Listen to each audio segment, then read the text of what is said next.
Welcome to the latest episode of the Real World Nutrition Podcast. This is episode 250, Superfoods, Functional Foods, and Nutraceuticals. Do they really matter?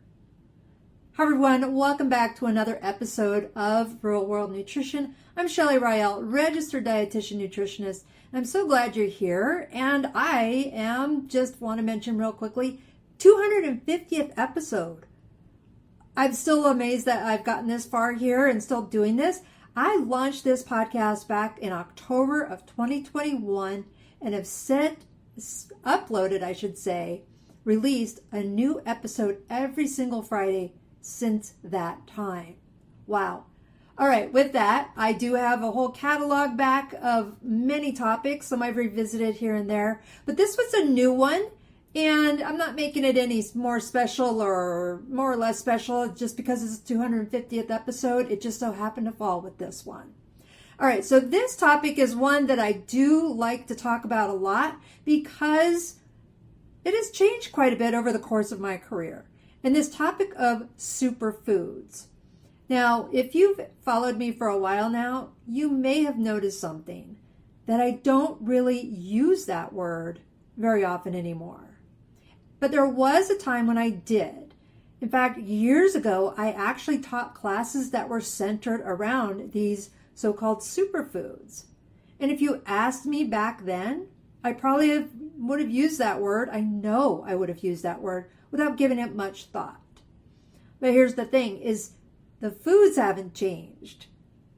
That's not what changed. Blueberries didn't suddenly become less nutritious, and salmon didn't stop providing omega-3 fats.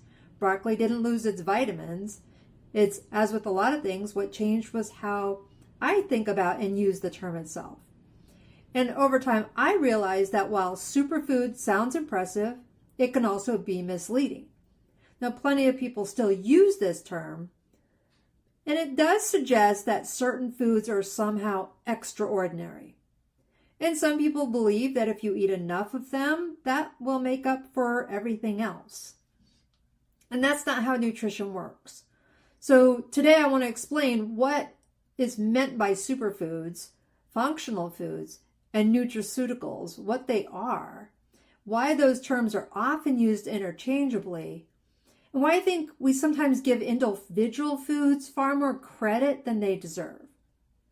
And I also want to talk about what really matters when it comes to eating for health. And as always, if you want to read more after today's episode, I've linked the companion blog in the show notes. So I want to first start by defining some of these terms. What exactly is a superfood? What do people mean by superfood? And this one's actually pretty easy. A superfood is not a scientific term. There isn't a textbook somewhere that lists every official superfood, although there was a book years ago that's tried to. But there's no scientific committee that decides when a food earns superfood status. It is truly, primarily a marketing term. Companies, media outlets, magazines, even health professionals like myself in the past have used it over the years to describe foods that are especially nutrient dense or that contain compounds thought to support health. And foods that frequently make these lists: blueberries, kale, salmon, green tea, walnuts, chia seeds, avocado. And these are all nutritious foods. That's not the issue. The issue is that the word superfood sometimes implies they're in a completely different category from other healthy foods. And that's where things can become confusing. So let's move on to the next term, functional foods.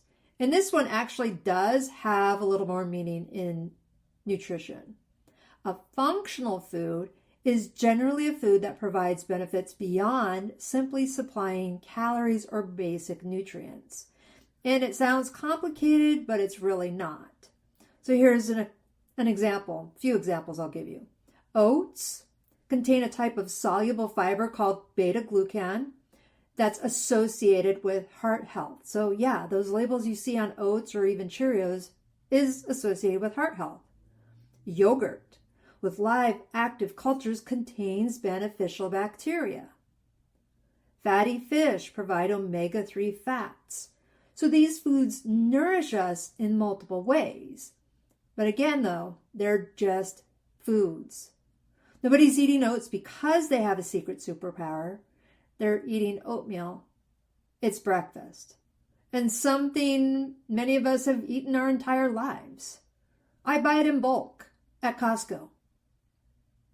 So sometimes we like to overcomplicate nutrition by creating fancy names for foods that we've always enjoyed. Now we have another word here, Nutraceuticals. And this one sounds very much more sciencey. And it's another term that overlaps with functional foods. Sometimes it refers to foods that naturally contain compounds that may support health. Other times it refers to components extracted from foods and sold as supplements. And depending on who's using the term, that definition, nutraceuticals, can vary. So for today, what's important is recognizing that these three ideas, superfoods, functional foods, and nutraceuticals, they often overlap. And they are all trying to describe foods that may provide benefits beyond simply preventing nutrient deficiencies, so beyond the mere vitamins and minerals that they have. But here's what I want you to remember. When someone calls salmon a superfood, a functional food, or a nutraceutical, it's still salmon. That label doesn't change the food. So this is where some conversations can start to go sideways. And this is where I think we've gotten into trouble over the years. And the problem isn't with blueberries or broccoli or salmon. The problem is what people sometimes believe those foods can do. I've actually had people tell me things like, I eat blueberries every morning, so I'm good. Or I have walnuts every day. Almost as though those foods somehow balance everything else. And trust me, I'm very much oversimplifying this.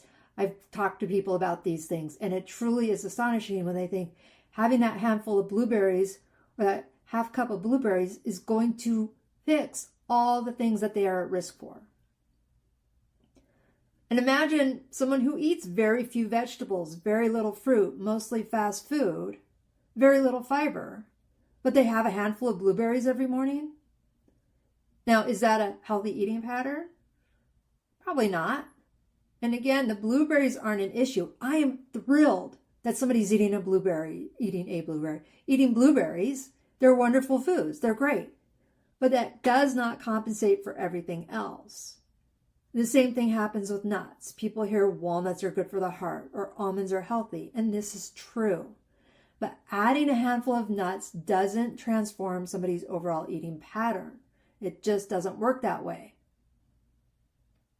And then one of the things that I think gets overlooked is most people already eat these foods. So people are like looking for that special food. Let's go to the specialty store and get that special food. And most people already eat foods that would already be considered functional foods or superfoods. They just don't think of them that way. Do you eat yogurt? That's often considered a functional food. Do you eat oatmeal? That's a functional food. Salmon, beans, tea, coffee, nuts, fruits, vegetables. These are all functional foods that in some instances over the years have been given special labels. But most of us simply think of them as breakfast, lunch, dinner, snack. Like having my yogurt and my oats with some nuts and some fruit, I just call it breakfast. And yeah, it's great. But sometimes we think or we create unnecessary complexity by giving ordinary foods extraordinary names. And I want to mention too that sometimes I see online people are like, oh my gosh, I can't eat gluten anymore. What can I have for breakfast? I don't like eggs. Well, I just said yogurt and oats and nuts and walnuts. Fruit. No gluten in there. So people want to make or often feel like things are more complicated than they need to be. And then we've got this better than problem. So let me explain this. This issue here is ranking foods against each other. And you've probably heard statements like this. Maybe you haven't. I certainly have. Kale. I eat kale. It's healthier than spinach. Or blueberries are healthier than strawberries. Walnuts are healthier than almonds. One vegetable is supposedly better than another. One fruit beats this one. One nut wins it all. Which one is the healthiest nut? And these are just frustrating things that I hear get asked. Are there nutritional differences? Yeah, there are. Blueberries and strawberries don't have identical nutrient profiles, and neither does spinach or kale or almonds or walnuts. But that's one of the reasons that variety is one of the things we talk about. Each food contributes something a little bit different. So instead of asking which berry is best, why not enjoy different ones throughout the week or throughout the year? Instead of saying that kale is better than spinach, why not have both? Nutrition doesn't have to be a competition. I just have to laugh because a lot of times it does come down to that. People want it to be a competition. But here's the deal. The more variety we include, the better our chances of getting a wide range of nutrients and phytochemicals. So I want to give some more examples here. Take fish. People often ask me which is the healthiest fish. And people are like, oh, of course, salmon. But really, salmon is wonderful, but so are trout, sardines, mackerel, herring, even tuna. And they all provide high quality protein. Most of those provide omega-3 fats. Some have more vitamin D, some provide more calcium when the bones are eaten. So canned salmon with the bones, you can eat the bones. It provides calcium. But instead of trying to say, oh, salmon is the one that's the winner every time, I'd rather see people enjoy a variety of seafood if it fits their preferences and budget. More recently, I feel burnt out on salmon, so I've been trying different fish, mahi-mahi and ono and tilapia, because variety there. And the same thing applies to veggies. Broccoli or kale gets a lot of attention, and it deserves it. Broccoli has lots of great nutrients, but it is part of a much larger family of vegetables that includes Brussels sprouts, cauliflower, kale, bok choy, collard greens, mustard greens, cabbage. These are all excellent choices. And each one has slightly different combinations of nutrients and beneficial plant compounds.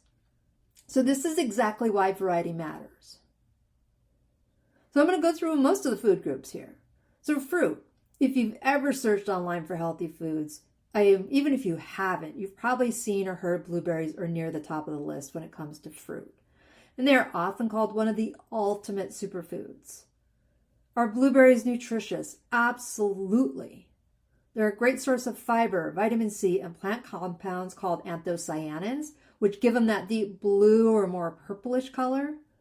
But here's the question I always ask. Why stop at blueberries?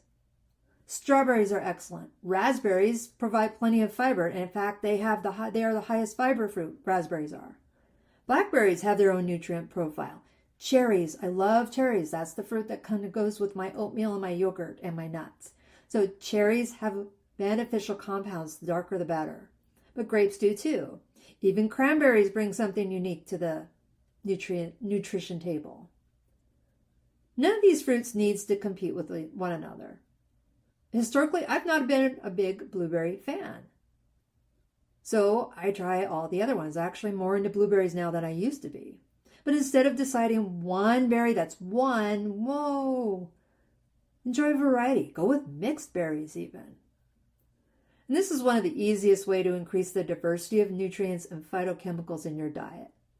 And honestly, really this comes down to it. The healthiest fruit is the one you will eat. If strawberries are your favorite, eat strawberries. If peaches are in season, and they are in right now as I'm recording this, enjoy the peaches or nectarines. If frozen mixed berries fit your budget better than fresh berries, that's a great choice too. And frozen mixed berries are available year-round, and you don't have to pay through the nose for it in the wintertime. Those cherries I mentioned, those are in the freezer section of my favorite store, you know it, Costco. Now let's talk about nuts and seeds. This one also wants to be ranked. People want to rank these. And every few years, I should say, one nut seems to be the nutrition celebrity. I think they just take turns from the marketing perspective. We've got walnuts and almonds and pistachios and pecans and cashews and macadamias and Brazil nuts, and they all have their moments. And people this comes up all the time. Which ones should I buy? Which ones should I eat? And no, this is the same answer. The one you will actually eat. They all provide healthy fats. They all contribute vitamins and minerals. Most of them have fiber. Some are slightly higher in one nutrient than another. For example, walnuts provide omega-3 fats. None of the other nuts do. Almonds are higher in vitamin E. Brazil nuts are known for the selenium. But I don't think that means you need to build your entire snack routine around one specific nut. If you enjoy several kinds, rotate them or do what I do, get the mixed nuts. And even with the mixed nuts, we sometimes tend to pick and choose the ones we like best. So again, we're looking at the overall eating pattern. If walnuts are not something that fit into your diet or they don't agree with you, okay. Go with the other nuts. They all have their benefits. So it's not trying to find a winner here. Now I want to talk about one of my favorite things that I have every single day. And this surprises people that I talk about the benefits here. And that's coffee as well as tea. Now coffee, this one's special to me. The coffee sometimes gets an unfair reputation. When people hear the word antioxidant, they often picture berries or vegetables. But coffee is actually one of the largest sources of antioxidants in many people's diets. Tea is another excellent example. Now, does this mean everyone needs to start drinking coffee? No. If you don't like coffee, don't force yourself. Tea also has beneficial compounds. And if you don't enjoy either one, there's other ways to include nutrient-rich foods. Now, this isn't about convincing everyone to eat or drink the same things, but recognizing that there are many different paths towards a balanced eating pattern. Now, I'll mention briefly about tea, hot tea or iced tea. They both have beneficial compounds. Just the hot tea is a little bit more concentrated. Iced tea, we do add the ice and it does dilute it a bit, but they're beneficial. Minimize the added sugars. Now, here's a question that people also want answered. Can one food make up for the rest of your diet? And this may be the biggest takeaway from today's episode. No, it can't. No amount of kale will offset a consistently poor eating pattern. No handful of walnuts, no blueberry or cherry smoothie, no green tea, no salmon, no supplement. Individual foods, yeah, they matter, but they don't work in isolation. I always tell people, think of your eating pattern as like a puzzle. Every meal and snack contributes another piece of the bigger picture. Some pieces may provide more fiber, some provide calcium, some provide healthy fats, some provide protein, some provide a mixture of these nutrients. It's the finished picture. The bigger picture is what matters, not the individual pieces. Now, I do want to talk about supplements for a minute, because this is where nutraceuticals sometimes become confusing. Many of the compounds found naturally in foods are also sold in supplement form. So for example, fish oil or green tea extract or turmeric capsules, resveratrol, concentrated berry powders, the list goes on. And people sometimes assume that if a nutrient is good in food, taking more of it in a supplement must be better. And that's not necessarily true. Because foods contain hundreds, sometimes thousands of naturally occurring compounds that interact with one another. And I've referred to this one before. I can't remember which episode it was, I should say. We call this food synergy. So when we isolate one compound, we don't always see the same effects or benefits that we observe when people eat the whole food. So that doesn't mean supplements never have their role. For some people, they will absolutely benefit from them. For example, vitamin B12 for people with certain dietary patterns or medical conditions, or vitamin D for those who need it, or iron when there's a deficiency, or calcium in some situations. Those are examples where supplements may be more appropriate. But taking a capsule because it's marketed as containing superfood doesn't automatically mean it provides the same benefits as eating that food. And even more importantly, more and more research is suggesting that those supplements, those isolated nutrients, aren't showing any benefit compared to the actual food. So an example here is the omega-3 supplements. People still take them for heart health or brain health, but the research is showing more and more and more that it's the foods that provide the benefits, not the omega-3s in isolation. All right, so let's just bring this back to a real world situation. What should you buy at the grocery store? And imagine you're walking through the produce department and you see a sign advertising the latest superfood. Maybe it's dragon fruit or acai or goji berries. Those were a hit for a while there. Should you buy it? Maybe. I mean, if it looks interesting and you want to try it, go for it. Trying new foods is one of the fun parts of eating, in my opinion. But don't feel like you have to buy it because someone told you it's healthier than the fruits you've been eating for years. If apples fit your budget this week, buy apples. If strawberries are on sale, buy strawberries. If frozen mixed vegetables are easier to get dinner on the table, buy those. If canned beans help you eat more fiber, great. Nutrition isn't about chasing a new food trend, as much as people want it to be. It is about consistently eating a wide variety of nutrient-dense foods. Now, just a little bit more here. If I could replace one word, something I've thought about this for years, and this isn't unique to me as a dietitian or unique to me as Shelley, the dietitian. If I could remove the word superfood from our nutrition vocabulary, what would I replace it with? And I'd probably use the term nutrient-dense foods. And I like that phrase, and it's a phrase I use because it describes what's actually happening. These foods provide a lot of nutrients for the calories they contain. This is not implying that they're magical, and it doesn't suggest they erase the rest of your eating pattern. And it doesn't encourage us to rank one healthy food above another. Instead, it just reminds us to build meals around foods that provide the nutrients and have them dense in our foods, in our meals, I should say. These nutrients, the vitamins, the minerals, the fiber, the protein, and the other beneficial compounds. This is a much more useful way to think about nutrition. All right, so let me highlight some key takeaways here. Wrap up with the biggest points from today's topic.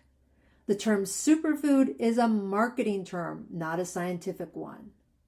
Functional foods and nutraceuticals are broader terms used to describe foods or food components that may provide benefits beyond basic nutrition. Most of us already eat many of these foods without thinking of them as being anything special. Blueberries, salmon, yogurt, nuts, beans, coffee, tea, fruits, vegetables, any of them, and whole grains can contribute to a healthy eating pattern. There is rarely one best fruit, vegetable, fish, or nut. Variety is far more valuable than trying to identify a single winner. No individual food, sorry everyone, no individual food can compensate for an overall eating pattern. And while supplements may have their place for some people and in some situations, they don't automatically provide the same benefits as eating the foods that they're derived from. So with that, as I wrap up today's episode, what I want is to have you remember this. Nutrition does not need to be complicated, and you don't need to chase every new superfood that appears on social media. You don't need to spend extra money on exotic ingredients because someone claims that they're the next miracle food. Instead, focus on building meals around a variety of nutrient-dense foods that you enjoy and that fit your budget, your culture, your lifestyle, and your preferences. That is a much more sustainable approach. And honestly, I think it's a lot more enjoyable too. All right, with that, thanks so much for joining me today on this 250th episode. If you enjoyed this episode, I'd love if you would share it with a friend or family member who's wondered whether they should be buying the latest superfoods or are talking about the latest superfoods. And don't forget to check out the blog that I have that accompanies this episode. I linked it in the show notes as I often do. And it goes into more detail about the superfoods, the functional foods, the nutraceuticals, and why your overall eating patterns matter more than any single food. All right, with that, I want to just wrap up. We're going to shift to another topic in next week's episode. As I said, this comes out every Friday, and you can go back and listen to all 250 episodes wherever you get this podcast, and I have them posted on my website as well. All right. This is one of the more favorite topics I love to talk about, so I'm glad you stuck with me through this whole episode. Take care and bye for now.